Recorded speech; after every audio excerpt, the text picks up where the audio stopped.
Autonomic reflexes and homeostasis.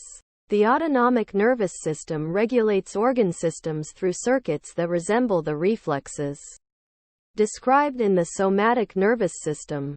The main difference between the somatic and autonomic systems is in what target tissues are effectors.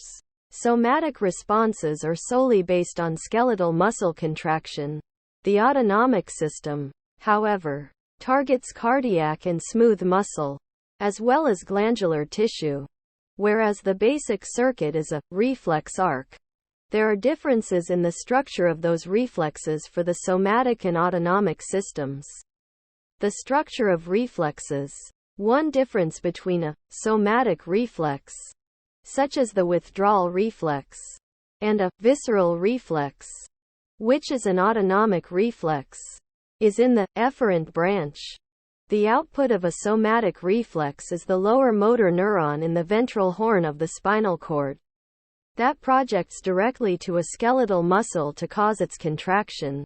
The output of a visceral reflex is a two-step pathway starting with the preganglionic fiber, emerging from a lateral horn neuron in the spinal cord, or a cranial nucleus neuron in the brainstem, to a ganglion, followed by the postganglionic fiber projecting to a target effector.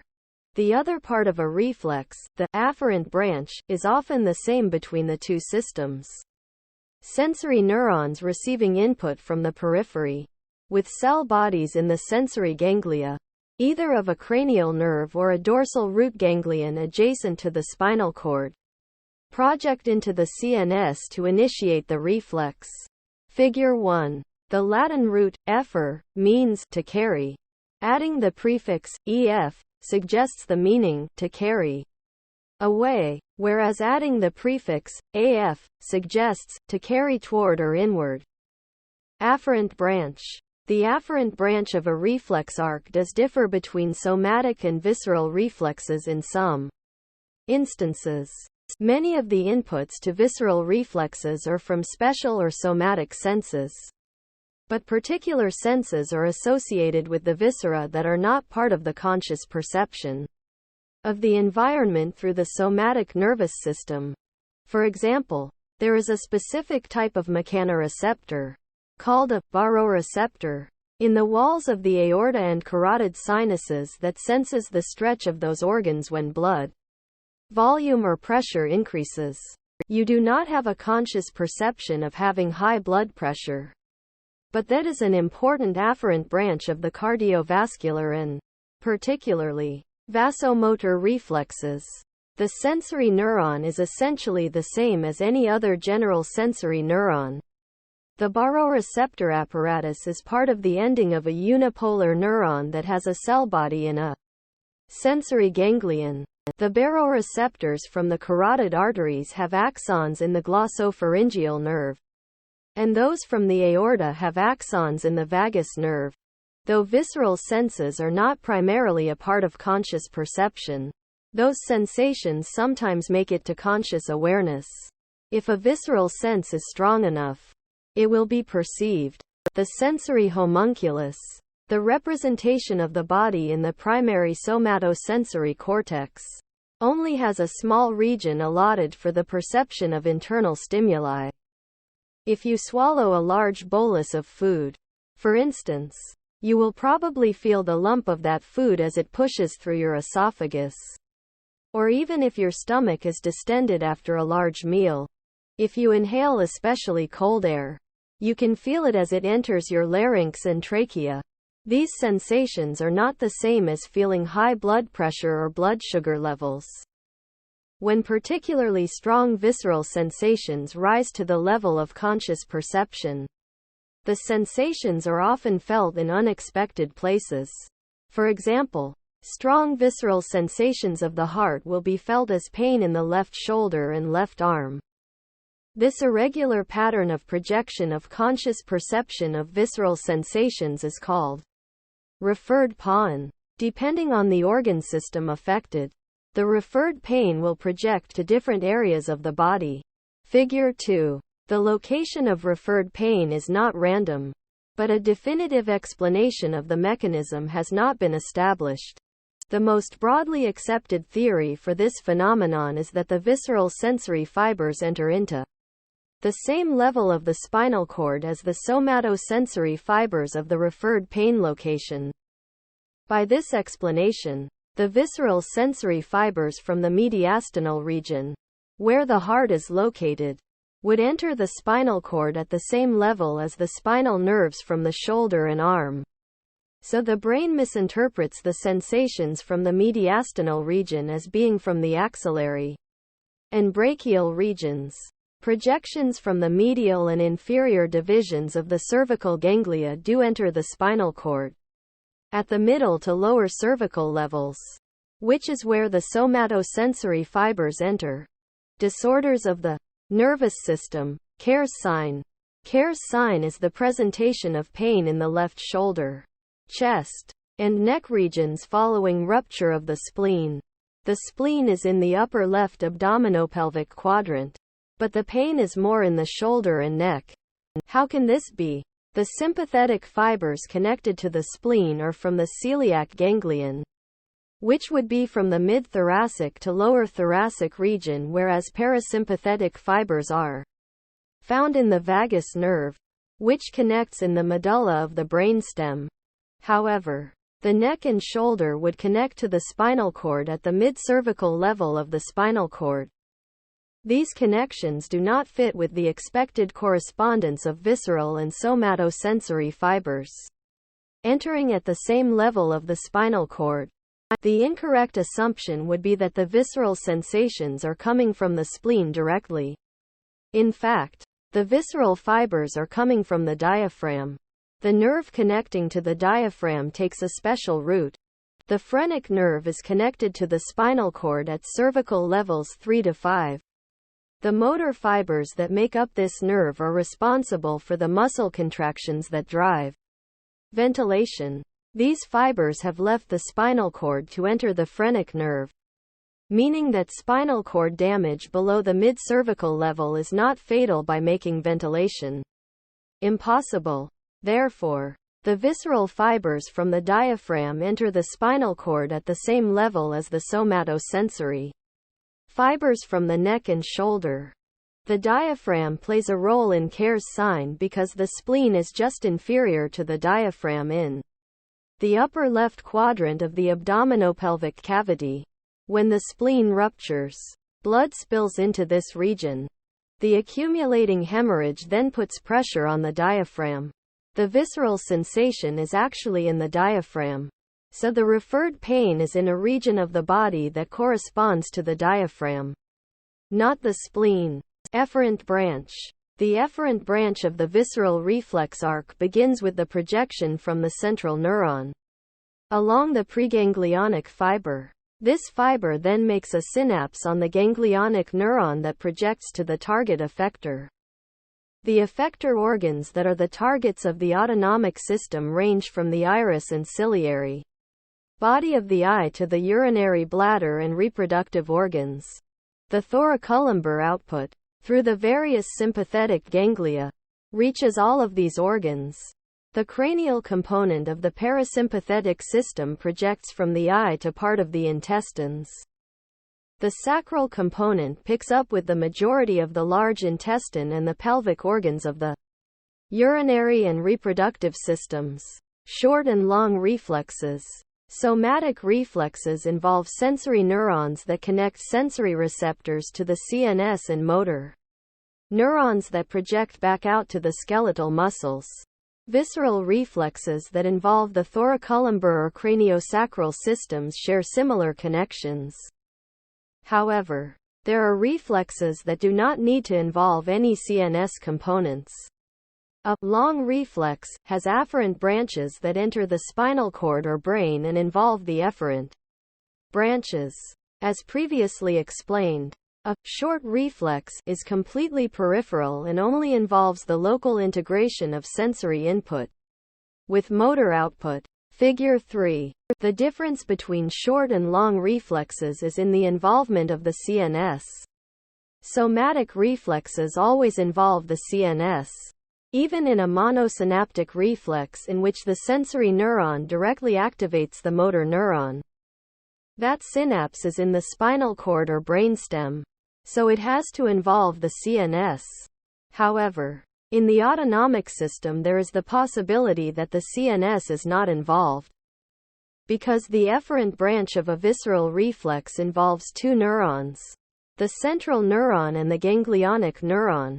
A short circuit can be possible if a sensory neuron projects directly to the ganglionic neuron and causes it to activate the effector target. Then the CNS is not involved. A division of the nervous system that is related to the autonomic nervous system is the enteric nervous system. The word enteric refers to the digestive organs, so this represents the nervous tissue that is part of the digestive system. There are a few myenteric plexuses in which the nervous tissue in the wall of the digestive tract organs can directly influence digestive function. If stretch receptors in the stomach are activated by the filling and distension of the stomach, a short reflex will directly activate the smooth muscle fibers of the stomach wall to increase motility to digest the excessive food in the stomach. No CNS involvement is needed because the stretch receptor is directly activating a neuron in the wall of the stomach that causes the smooth muscle to contract. That neuron, connected to the smooth muscle, is a postganglionic parasympathetic neuron that can be controlled by a fiber found in the vagus nerve. Balance in competing autonomic reflex arcs. The autonomic nervous system is important for homeostasis because its two divisions compete at the target effector. The balance of homeostasis is attributable to the competing inputs from the sympathetic and parasympathetic divisions. Dual innervation. At the level of the target effector, the signal of which system is sending the message is strictly chemical. A signaling molecule binds to a receptor that causes changes in the target cell, which in turn causes the tissue or organ to respond to the changing conditions of the body. Competing neurotransmitters. The postganglionic fibers of the sympathetic and parasympathetic divisions both release neurotransmitters that bind to receptors on their targets. Postganglionic sympathetic fibers release norepinephrine, with a minor exception, whereas postganglionic parasympathetic fibers release ACH. For any given target, the difference in which division of the autonomic nervous system is exerting control is just in what chemical binds to its receptors. The target cells will have adrenergic and muscarinic receptors. If norepinephrine is released, it will bind to the adrenergic receptors present on the target cell. And if ACH is released, it will bind to the muscarinic receptors on the target cell. In the sympathetic system, there are exceptions to this pattern of dual innervation. The postganglionic sympathetic fibers that contact the blood vessels within skeletal muscle and that contact sweat glands do not release norepinephrine. They release ACH. This does not create any problem because there is no parasympathetic input to the sweat glands. Sweat glands have muscarinic receptors and produce and secrete sweat in response to the presence of ACH. At most of the other targets of the autonomic system, the effector response is based on which neurotransmitter is released and what receptor is present. For example, regions of the heart that establish heart rate are contacted by postganglionic fibers from both systems. If norepinephrine is released onto those cells, it binds to an adrenergic receptor that causes the cells to depolarize faster, and the heart rate increases. If ACH is released onto those cells, it binds to a muscarinic receptor that causes the cells to hyperpolarize so that they cannot reach threshold as easily, and the heart rate slows. Without this parasympathetic input, the heart would work at a rate of approximately 100 beats per minute, BPM. The sympathetic system speeds that up, as it would during exercise, to 120 to 140 BPM. For example, the parasympathetic system slows it down to the resting heart rate of 60 to 80 BPM. Another example is in the control of pupillary size. Figure 4. The afferent branch responds to light hitting the retina. Photoreceptors are activated, and the signal is transferred to the retinal ganglion cells that send an action potential along the optic nerve into the diencephalon. If light levels are low, the sympathetic system sends a signal out through the upper thoracic spinal cord to the superior cervical ganglion of the sympathetic chain. The postganglionic fiber then projects to the iris, where it releases norepinephrine onto the radial fibers of the iris, a smooth muscle. When those fibers contract, the pupil dilates, increasing the amount of light hitting the retina. If light levels are too high, the parasympathetic system sends a signal out from the Edinger-Westphal nucleus through the oculomotor nerve. This fiber synapses in the ciliary ganglion in the posterior orbit. The postganglionic fiber then projects to the iris, where it releases ACH onto the circular fibers of the iris, another smooth muscle. When those fibers contract, the pupil constricts to limit the amount of light hitting the retina. In this example, the autonomic system is controlling how much light hits the retina. It is a homeostatic reflex mechanism that keeps the activation of photoreceptors within certain limits. In the context of avoiding a threat like the lioness on the savanna, the sympathetic response for fight or flight will increase pupillary diameter so that more light hits the retina and more visual information is available for running away. Likewise, the parasympathetic response of rest reduces the amount of light reaching the retina, allowing the photoreceptors to cycle through bleaching and be regenerated for further visual perception. This is what the homeostatic process is attempting to maintain. Autonomic tone. Organ systems are balanced between the input from the sympathetic and parasympathetic divisions. When something upsets that balance, the homeostatic mechanisms strive to return it to its regular state. For each organ system, there may be more of a sympathetic or parasympathetic tendency to the resting state, which is known as the autonomic tone of the system.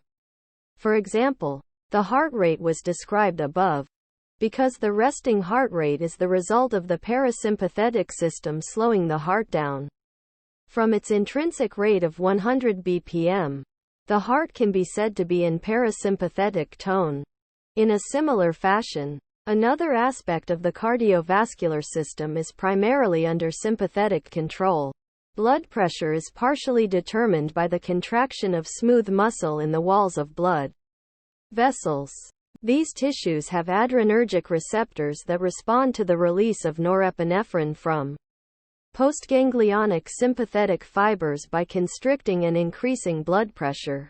The hormones released from the adrenal medulla, epinephrine and norepinephrine, will also bind to these receptors.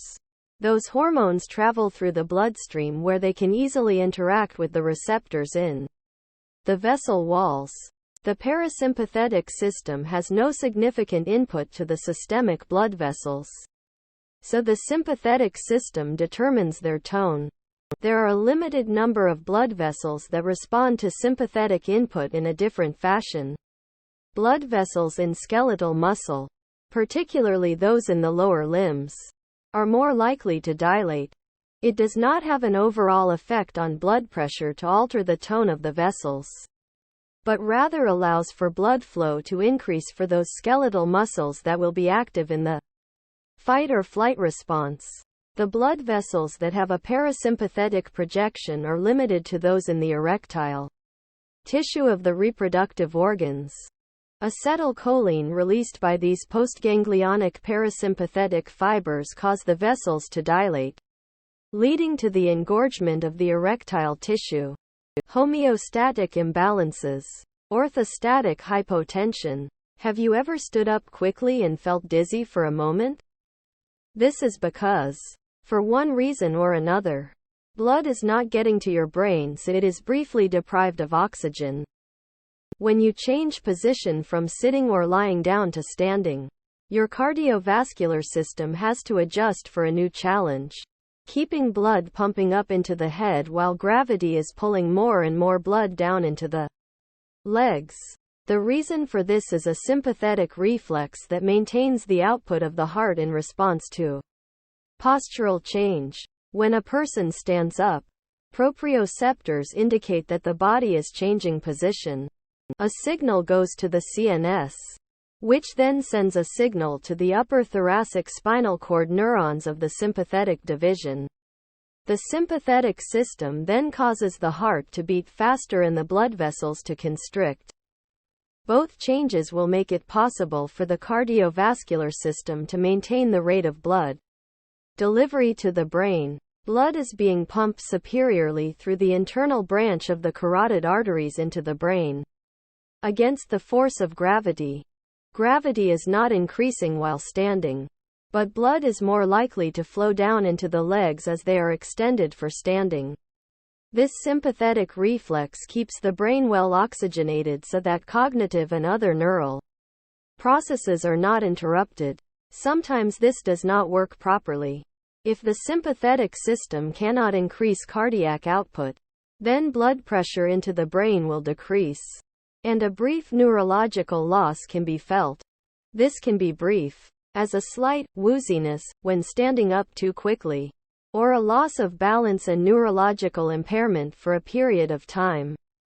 The name for this is orthostatic hypotension, which means that blood pressure goes below the homeostatic set point when standing.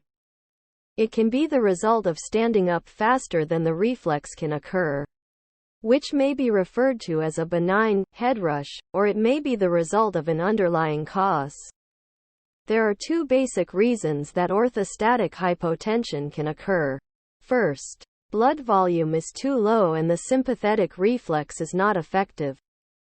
This hypovolemia may be the result of dehydration or medications that affect fluid balance, such as diuretics or vasodilators.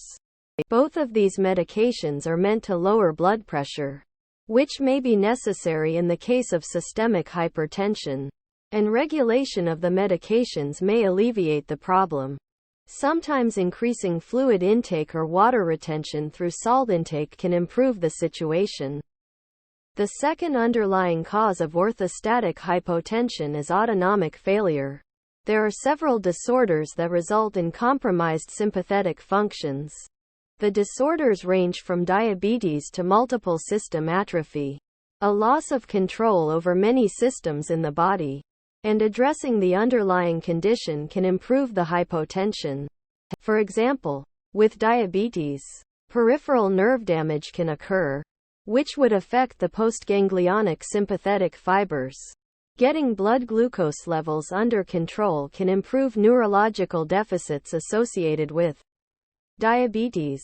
Chapter Review. Autonomic nervous system function is based on the visceral reflex. This reflex is similar to the somatic reflex, but the efferent branch is composed of two neurons. The central neuron projects from the spinal cord or brainstem to synapse on the ganglionic neuron that projects to the effector.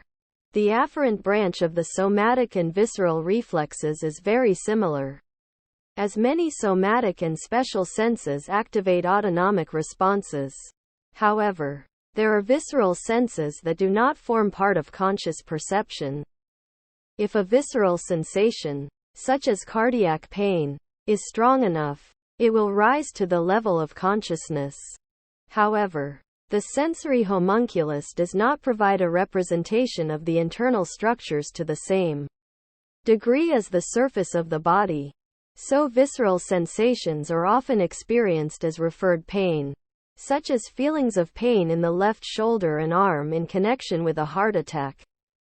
The role of visceral reflexes is to maintain a balance of function in the organ systems of the body. The two divisions of the autonomic system each play a role in affecting change, usually in competing directions. The sympathetic system increases heart rate, whereas the parasympathetic system decreases heart rate. The sympathetic system dilates the pupil of the eye, whereas the parasympathetic system constricts the pupil. The competing inputs can contribute to the resting tone of the organ system. Heart rate is normally under parasympathetic tone, whereas blood pressure is normally under sympathetic tone. The heart rate is slowed by the autonomic system at rest, whereas blood vessels retain a slight constriction at rest.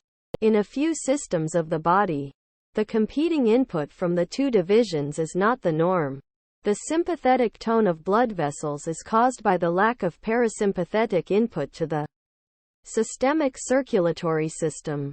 Only certain regions receive parasympathetic input that relaxes the smooth muscle wall of the blood vessels.